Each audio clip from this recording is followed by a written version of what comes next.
If you grew up watching cartoons, you probably have a very specific image of a porcupine in a fight.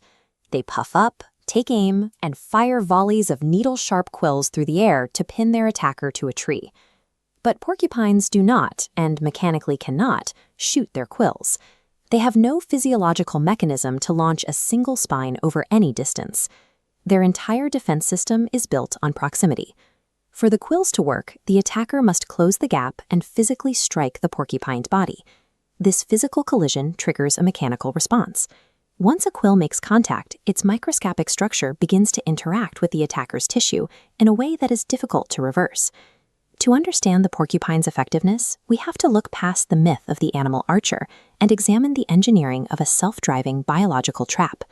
When a predator snaps at a porcupine, they hit a dense wall of armor. These spines are loosely rooted in the porcupine's skin. Upon impact, they detach instantly, transferring their weight onto the face or paws of the attacker. The initial entry is surprisingly quiet.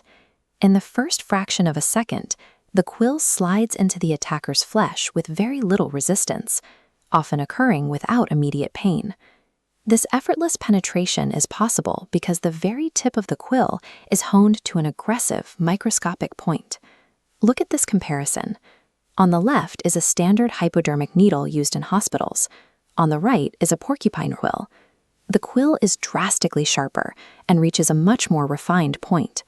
This sharp edge ensures the quill penetrates deep into muscle tissue before the attacker's nervous system can even register the strike.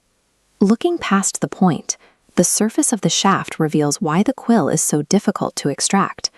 Under high magnification, the top portion of the quill is covered in thousands of microscopic scales. These barbs are highly directional. They are angled backward, pointing away from the sharp entry tip and back toward the outside world. This is a biological version of the mechanism found on a standard fishing hook, multiplied by the thousands. Because of this backward orientation, the barbs fold flat against the shaft as the quill moves forward. Sinking into tissue creates practically zero friction. This creates a one-way street. The quill is designed to enter smoothly, but it is physically incapable of sliding back out the same way. When a victim is struck, the immediate instinct is to grab the spine and pull it out, but initiating that backward motion is what triggers the second phase of the defense. As the quill is pulled in reverse, the surrounding muscle and skin catch on the sharp edges of those thousands of microscopic scales.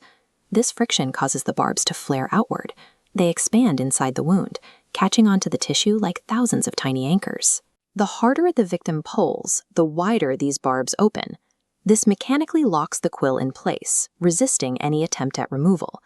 Because these barbs prevent any backward movement, the quill acts like a ratchet. Each time the victim's muscles contract or they attempt to move, the quill is forced to travel in the only direction it can, deeper into the body. The porcupine doesn't need to fire its weapons. It relies on the predator's own panicked attempts to escape to drive the quills home.